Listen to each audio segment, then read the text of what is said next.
इस 12 physics first के online class में आप लोगों का स्वागत है।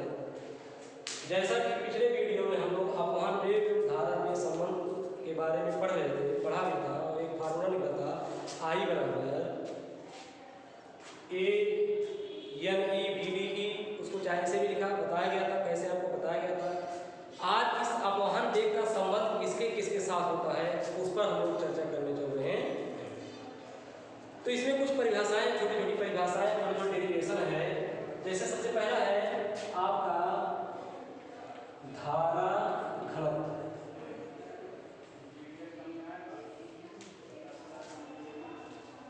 धारा घनत्व, ठीक, इलेक्ट्रिक डेंसिटी।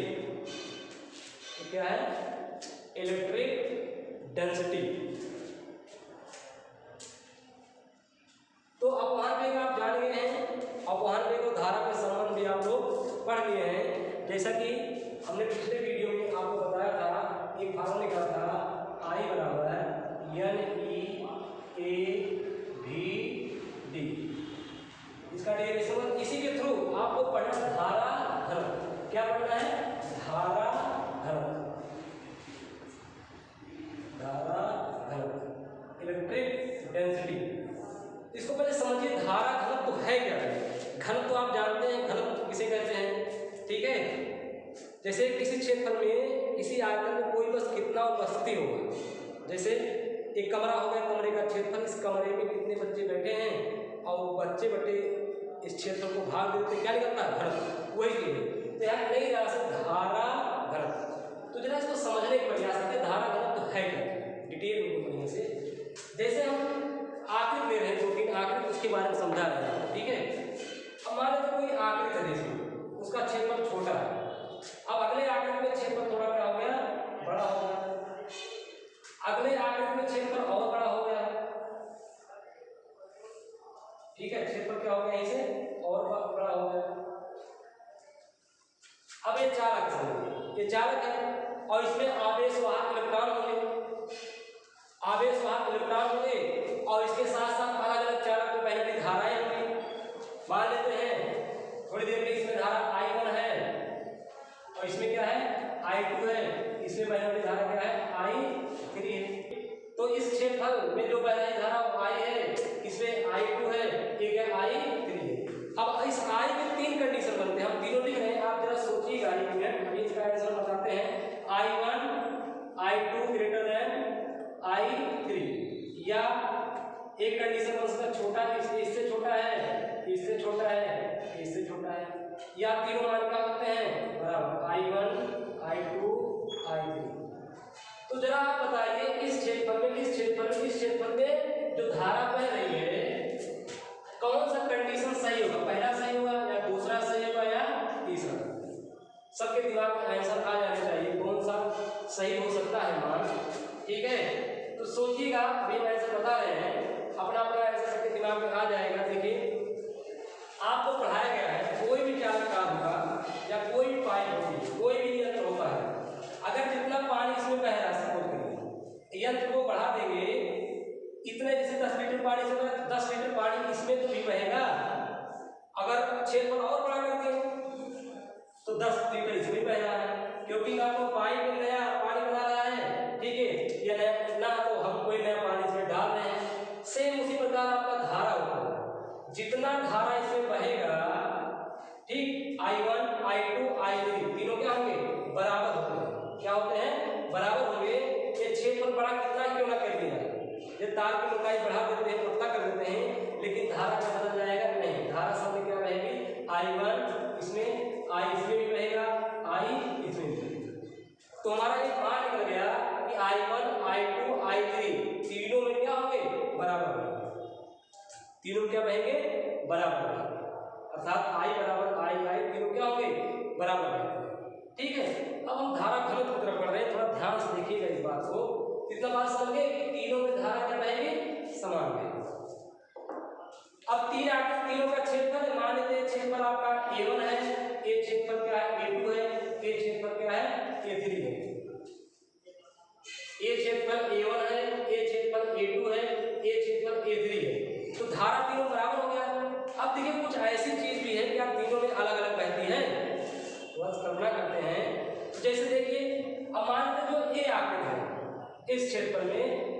निकाल लीजिए कुछ आवेश वाहक इलेक्ट्रॉन, मान लेते हैं इसमें 9 आवेश वाहक इलेक्ट्रॉन,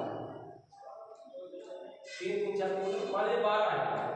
कितना आवेश वाहक इलेक्ट्रॉन इसमें है? 12 है। ध्यान से देखिएगा बात को, इस क्षेत्रफल में टोटल आवेश वाहक जो इलेक्ट्रॉन है वो कितने मुक्त इलेक्ट्रॉन इसको कहते हैं? 12 है। तो वही तो 12 इसमें भी रह जाएंगे, लेकिन 12 जो होगा एक इसमें क्या हो जाएंगे? दूर दूर हो जाएंगे।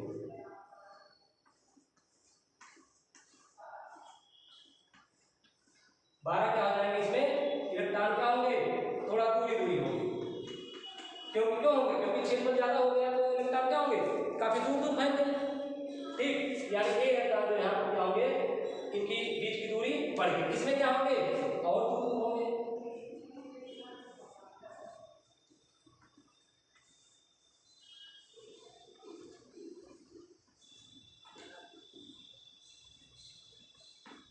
इसमें क्या होंगे? इलेक्ट्रॉन जो मुक्त इलेक्ट्रॉन थे और दूर, क्योंकि क्षेत्रफल और बढ़ गया। क्षेत्रफल क्या हुआ? और बढ़ गया। ठीक, तो देखिए अभी हमने कहा था इसमें धारा आई हो गई, इसमें I2 I3 था, लेकिन सभी धाराएं बराबर होती है। इसका क्षेत्रफल A1 है, इसका A2 है, इसका कितना A3 है। ठीक है, अब हम किसी अल्पांश में सोचे, देखिए इतना अल्पांश है, इस अल्पांश की कल्पना करें। अब इतने बड़ा अल्पांश यहाँ पर खींच दे रहे हैं, इतने बड़ा अल्पांश यहाँ पर भी खींच देते हैं। ठीक है, यानी एक हमने क्षेत्रफल लिया, तीनों बराबर लिया। जब तीनों का बराबर लिया तो देख इस अल्पांश में इलेक्ट्रॉनों की संख्या क्या है? क्षेत्रफल ज्यादा है, क्योंकि क्या है? क्षेत्रफल जब कम रहेगा उसमें गुजरने वाले इलेक्ट्रॉनों की संख्या क्या होंगे? ज्यादा होंगे। अब इसमें देखिए 4 हो गए, इसमें कितने हो गए? 2 हो गए, इसमें कितने हो गए? 1 हो गए। इसका मतलब जैसे क्षेत्रफल बढ़ रहा है तो क्षेत्रफल बढ़ जाएगा, उतने इलेक्ट्रॉन है वो तो बढ़ नहीं रहे हैं, तो ज्यादा क्षेत्रफल में कम इलेक्ट्रॉन आ जाएंगे नहीं, जबकि यहाँ कम क्षेत्रफल में क्या थे? ज्यादा इलेक्ट्रॉन थे। अब A1 इसमें धारा कितना बना था? I, इसमें धारा I है, इसमें भी धारा I है। अब हम पढ़े धारा घनत्व, तो धारा घनत्व बराबर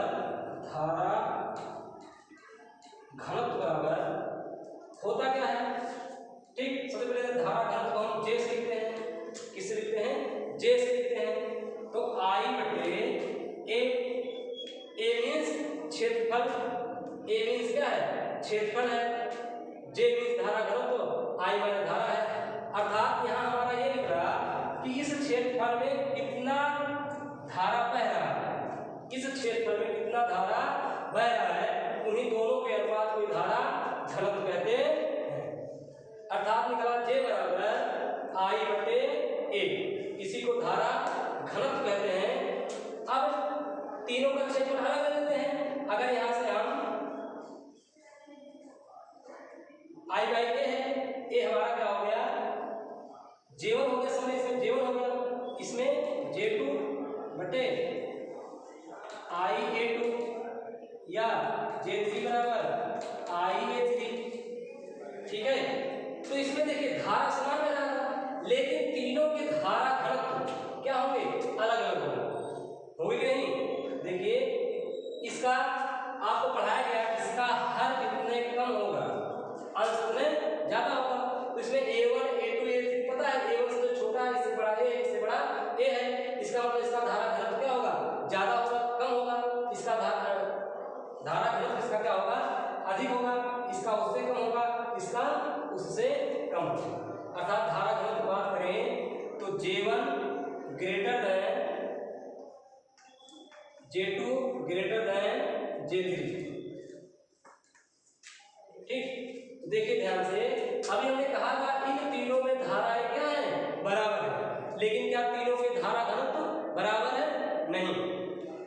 जिसका क्षेत्रफल जितने कम होगा उसका धारा घनत्व नहीं ज्यादा होता है, क्योंकि धारा घनत्व J से लिखते हैं J बराबर I बटे A। अर्थात किसी क्षेत्र एकांक क्षेत्रफल में, किसी चालक में एकांक समय में उस क्षेत्रफल से गुजरने वाले धारा को ही क्या कहते हैं? धारा घनत्व कहते हैं, जिसको J से लिखते हैं J बराबर I बटे A1। अगर इसका मात्रक लिखा जाए धारा घनत्व का, ठीक है, तो धारा घनत्व का मात्रक क्या हो जाएगा? एम्पियर बटे क्षेत्रफल इकाई वर्ग, एम्पियर प्रति वर्ग मीटर।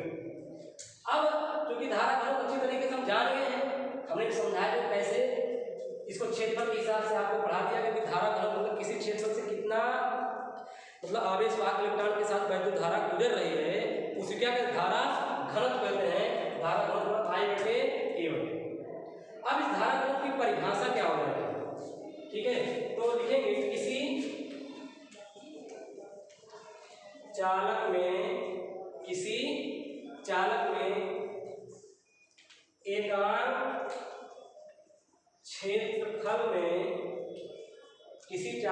एकांक क्षेत्रफल में लंबवत गुजरने वाली धारा को धारा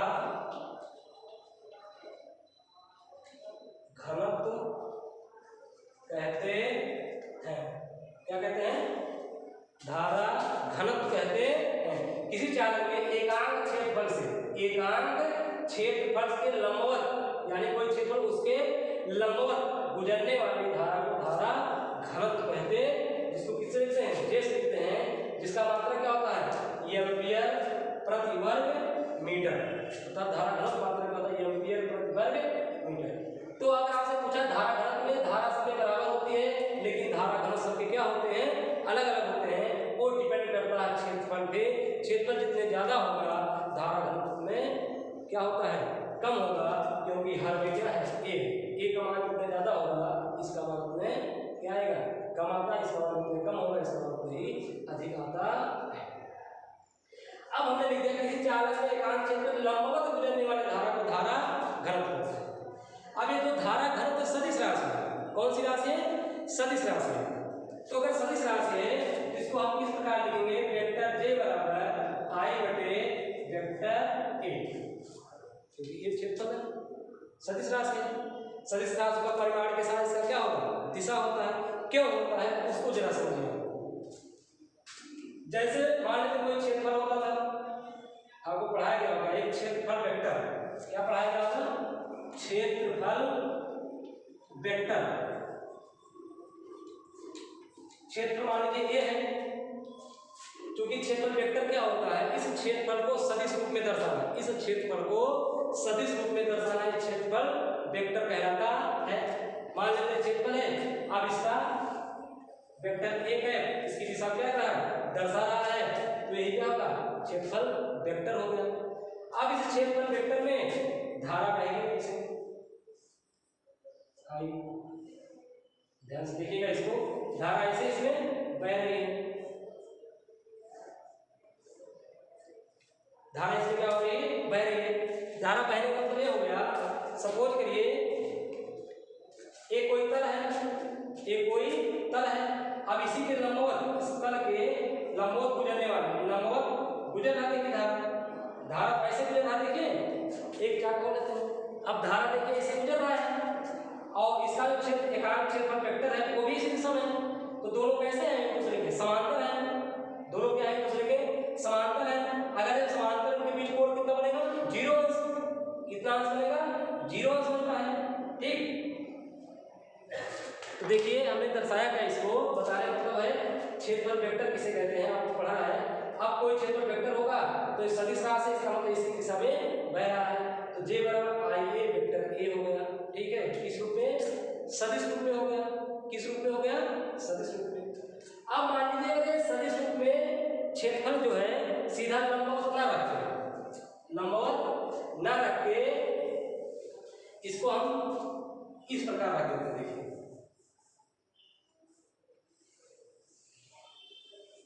इस क्षेत्रफल को क्या रखते हैं, इस प्रकार रखते हैं, तो इसका क्षेत्रफल वेक्टर ए हो गया।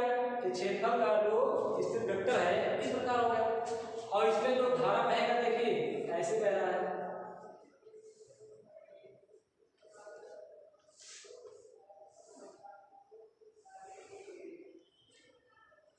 बह रहा है ना, तो देखिए ये जो क्षेत्रफल इसके साथ कितने एंगल का कोण बना है, थीटा कोण बना है।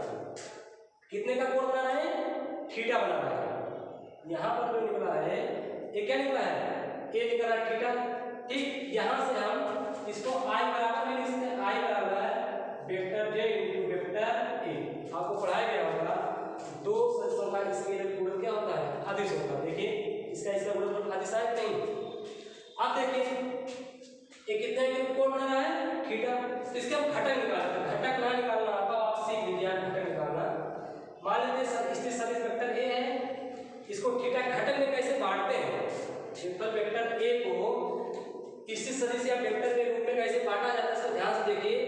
एक नियम बना लीजिए आपको कैसे बांटना है। जिसके साथ जिस आधार के साथ कोण बना रहेगा, जिस आधार के साथ क्या रहेगा, कोण बना रहेगा, वो हमेशा काश का यानी काश को दर्शाएगा। किसको दर्शाएगा, काश। याद लीजिए ये हो जाएगा आपका A काश थीटा।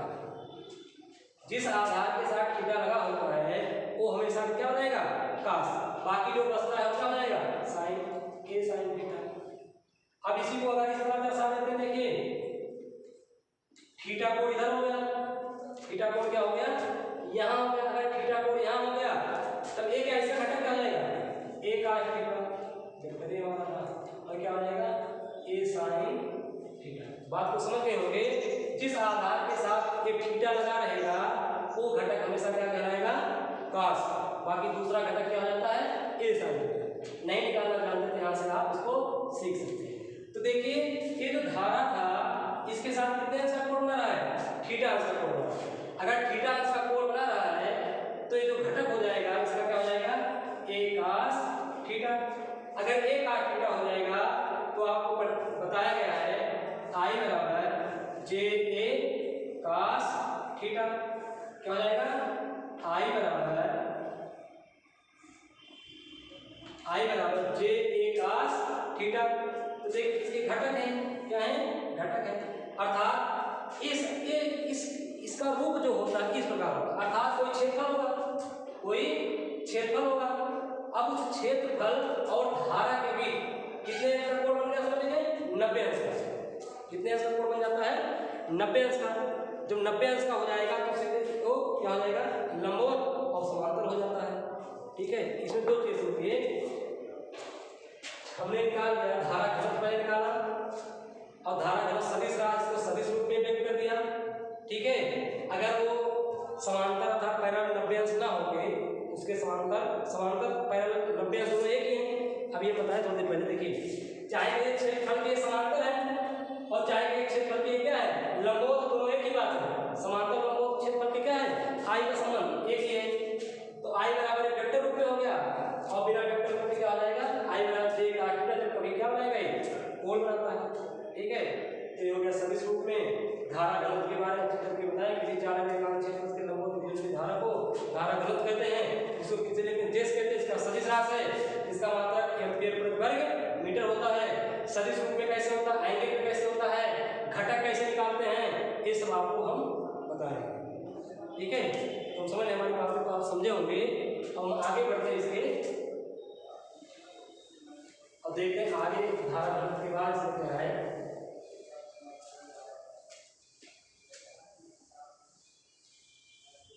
अब हम लोग संबंध दर्शाएंगे।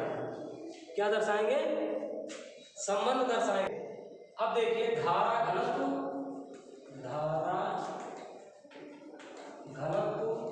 और अपवहन वेग में संबंध। धारा घनत्व और अपवहन वेग में संबंध। जैसा कि धारा घनत्व I बराबर हमें पता होगा, I बराबर क्या होता है, NaVdA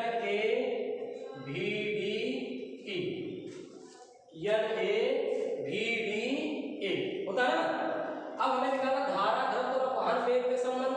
तो इसमें से हम क्या करते हैं, जो हमारा A है इसको पक्षांतर कर देते हैं। तो हो गया I/A बराबर NVDE हो गया। अब I/A बराबर होगा क्या, अभी हमने निकाला था कि J बराबर I/A निकाले थे ना। तो I/A का स्थान हम देते हैं J बराबर NVDE। तो किसमें निकला है, कि धारा घनत्व और अपवहन वेग में संबंध, अर्थात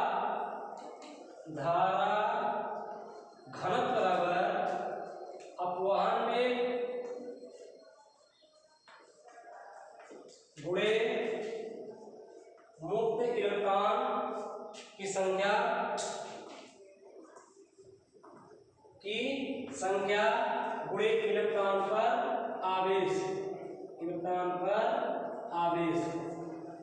ठीक, तो अपवहन वेग यौगिक इलेक्ट्रॉन की संख्या गुणे इलेक्ट्रॉन पे आवेश जो J बराबर N/V/d इंटू E। धारा घनत्व और अपवहन वेग में संबंध I बराबर N/A/V/d इंटू E। किसमें कितने संबंध हो गए? धारा घनत्व और अपवहन वेग में संबंध। ठीक है, धारा घनत्व अपवहन वेग में संबंध का सूत्र डेरिवेशन छोटा सूत्र है, इसको आप याद कर लीजिएगा। ठीक है, अब देखिए हम लोग क्या पढ़ते हैं, गतिशीलता। क्या जानेंगे? गतिशीलता। गतिशीलता, ठीक, गतिशीलता को किससे लिखेंगे? म्यू से। गतिशीलता को किससे लिखेंगे? म्यू से। ठीक है, तो गतिशीलता को लिखेंगे हम म्यू से। तो ये विद्युत क्षेत्र ई से, विद्युत क्षेत्र किसे दर्शाते हैं? ई से। ठीक है, तो म्यू है क्या? म्यू का मतलब होता है, जो गतिशीलता होता है वो अपवहन वेग और विद्युत क्षेत्र के अनुपात से क्या निकलती है? गतिशीलता। उसको किससे लिखते हैं? म्यू से। किसके अनुपात है? अपवहन वेग और विद्युत क्षेत्र के अनुपात को क्या कहते हैं? गतिशीलता, जिसे किससे लिखते हैं? म्यू से लिखते हैं। ठीक है, यानी म्यू बराबर, ये सूत्र ऐसे ही होता है, माड ऑफ VD बटे E। VD अपवहन वेग है और E क्या है? विद्युत क्षेत्र है। ठीक है, म्यू बराबर VD बटे E। अब VD का मान हम लोग निकाले हैं, अपवहन वेग का मान निकाले हैं। अपवहन वेग के पदों हमने क्या किया है? हल किया है। E का मान विद्युत क्षेत्र हो गया, दोनों को भाग कर देते हैं, क्या निकलता है? गतिशीलता निकलता है। जैसे VD का मान आपको पता ही है, -E टाउ बटे m। माड आपका क्या है? इसमें प्लस हो जाएगा, यानी मिलेगा -E टाउ बटे m बटे E। इस E कैंसिल हो गया, -E टाउ बटे m, ये हो गया म्यू, क्योंकि माड आपका इस प्रकार है, प्लस हो जाएगा, यानी गतिशीलता बराबर म्यू बराबर क्या निकला? E टाउ बटे m। इस तरह निकाल है। E माने एक इलेक्ट्रॉन के आवेश है और m का मतलब क्या है? इलेक्ट्रॉन का द्रव्यमान है, और ये म्यू है, ये क्या कहलाती है? गतिशीलता कहलाती है। तो एक गतिशीलता है जो अपवहन वेग से संबंध रखता है। ठीक, तो ये हो गया आपका गतिशीलता की परिभाषा क्या है? अपवहन वेग लिख देते हैं हम, अपवहन वेग तथा विद्युत क्षेत्र के अनुपात को गतिशीलता कहते हैं। अपवहन वेग और विद्युत क्षेत्र के अनुपात गतिशीलता के, इसको किससे लिखते हैं? म्यू से लिखते हैं। म्यू बराबर है E टाउ बटे m। ठीक है, तो आज हम लोग धारा घनत्व, इस वीडियो में धारा घनत्व के बारे में जाना, धारा घनत्व और अपवहन वेग में संबंध जाना और गतिशीलता जाना। ठीक है, तो इस सब का डेरिवेशन कर लीजिए, क्योंकि सब सूत्र ही है, ये सब न्यूमेरिकल में ही उपयोग होते रहेंगे। हम आशा करते हैं आप लोग समझे होंगे। बाकी जो भी बच रहा है, कौन का नियम जो भी है, वो हम लोग अगले वीडियो में पढ़ेंगे। धन्यवाद।